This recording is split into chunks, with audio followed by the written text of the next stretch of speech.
दादा, छत्रपती संभाजीनगर महापालिकेचे अर्ज भरण्याची तारीख जवळ येत आहे. अजूनही त्या आघाडीची चर्चा चालू आहे. आपली काय त्या आघाडी कोणासोबत होणार आहे का? काँग्रेस सोबत होणार चर्चेला बसणार आहे कशी माहिती? निश्चित आघाडी व्हावी अशा प्रकारची इच्छा आमची आहे. त्या संदर्भात काँग्रेस असेल, राष्ट्रवादी काँग्रेस असेल, वंचित असेल यांच्याशी प्राथमिक बोलणी आमची झालेली आहे. परंतु त्याला एक मूर्त स्वरूप कोणतंही अजून आलेलं नाही. परंतु ते येऊ शकतं, असं काही होणार नाही अशातला काही भाग नाही, परंतु हे होऊ शकतं. आज तुम्ही प्रचाराचा नारळ फोडणार आहे, त्यासाठी शिवसेनेचे नेते आदित्य ठाकरे या ठिकाणी येणार आहे. मशाल रॅली देखील काढली जाणार आहे. त्यावरती संजय शिरसाटांनी टीका केलेली आहे. आदित्य ठाकरे येतील, गुडबाय करतील आणि 1.5 किलोमीटरचा दौरा पूर्ण करून निघून जातील.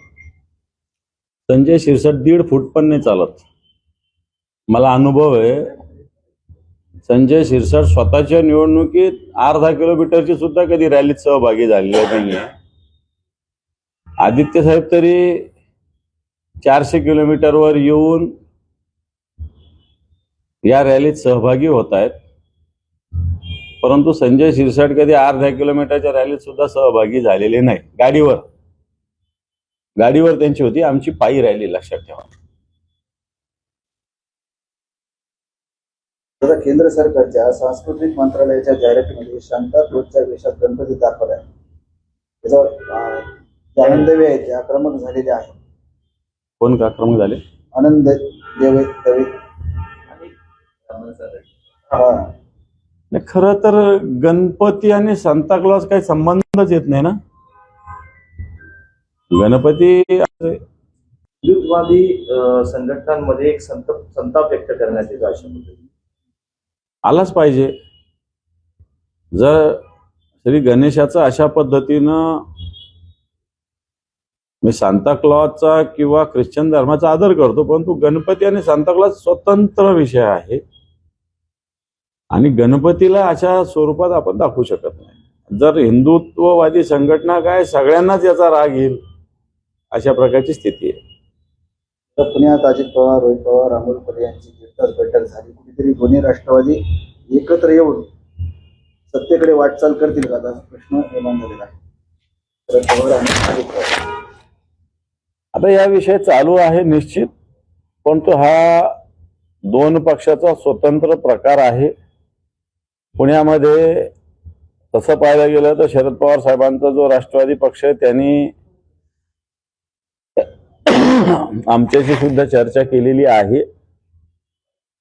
पण नेमकं काय येणाऱ्या काळात होईल हे आता तरी सांगता येणार नाही. परंतु जर अजित पवार आणि शरद पवार यांचा पक्ष एकत्रित असेल तर शिवसेना त्याच्यात नसेल, एवढं नक्की. तेजस्विनी घोसाळकर यांनी आपल्या पतीचा फोटो लावू नये. त्यांनी अभिषेक घोसाळकर यांचा फोटो तेजस्विनी यांनी लावू नये, त्यांनी तर कोणताही फोटो लावावा असे अभिषेक यांचे कट्टर शिवसैनिक होते. असा प्रश्न निर्माण झाला. म्हणजे काय? फोटो लावू नये त्यांनी त्यांच्या पतीचा प्रचारात, असं कोणी म्हटलंय का? कोण म्हटलं? तेजस्विनी घोसाळकर. नाही, त्या काय म्हटल्या?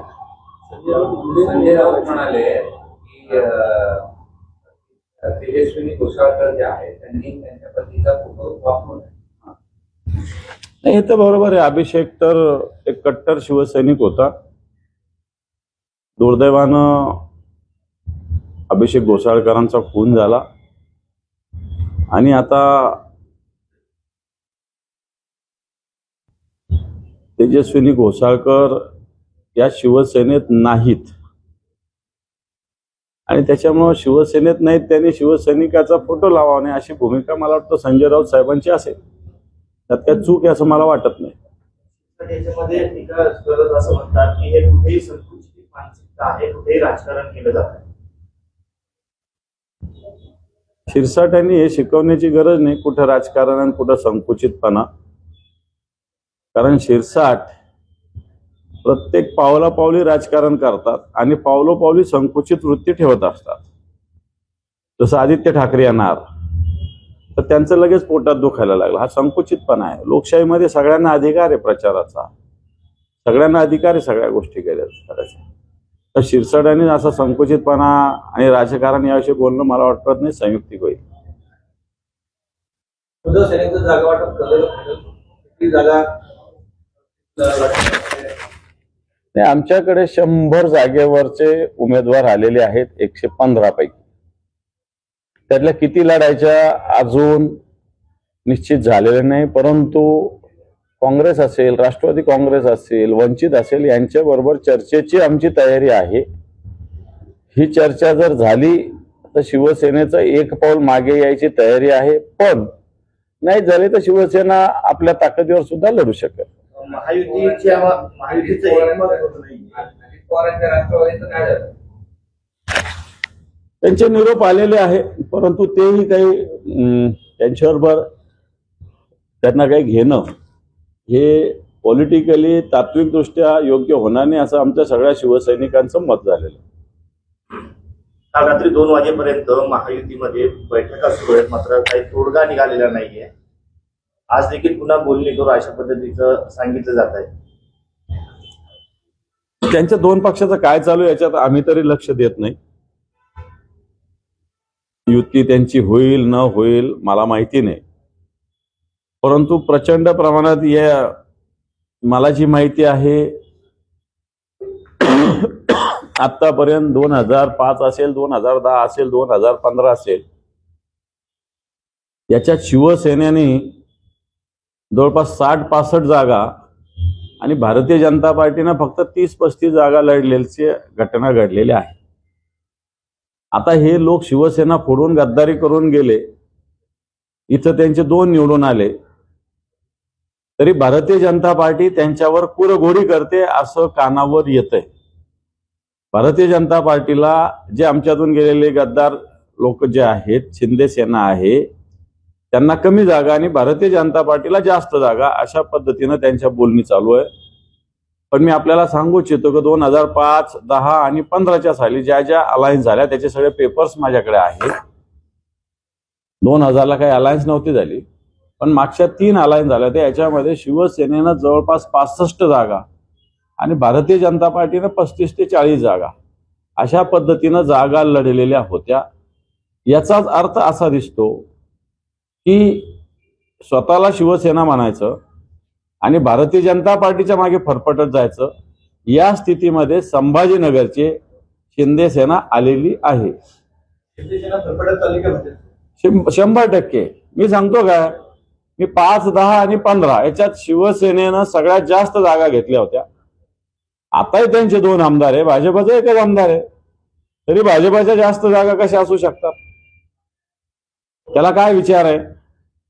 त्याला काय तत्व आहे? त्याला विचार पण नाही आणि तत्व पण नाही ना.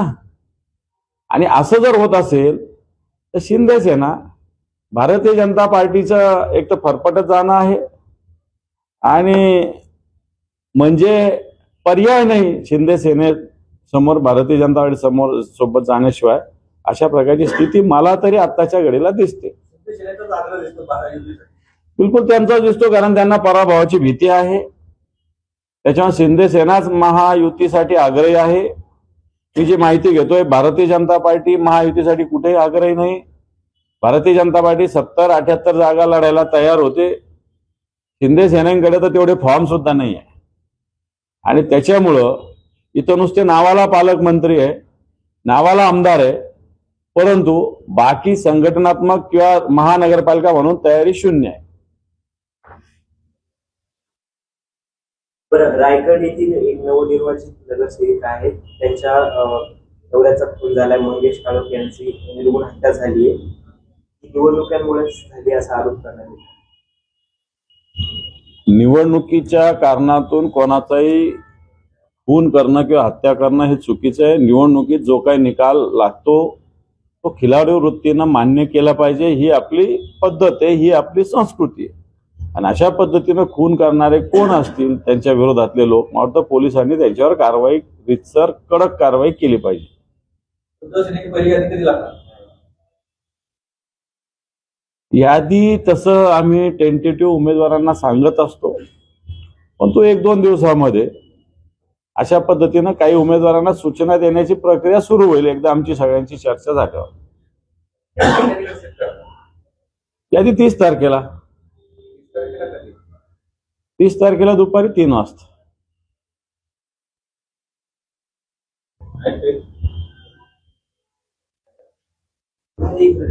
संजय सिरसाट असं होणार आहे, शरद पवार हे एनडीए मध्ये देखील सामील होऊ शकतात. त्यांनी अनेक वेळा अशा पद्धतीने भूमिका बदललेली आहे, पक्ष विलीन केलेला आहे.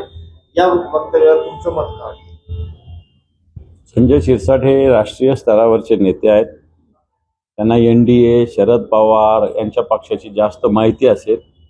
मला काही याच्यातलं जास्त ज्ञान नाही, एवढंच सांगतो.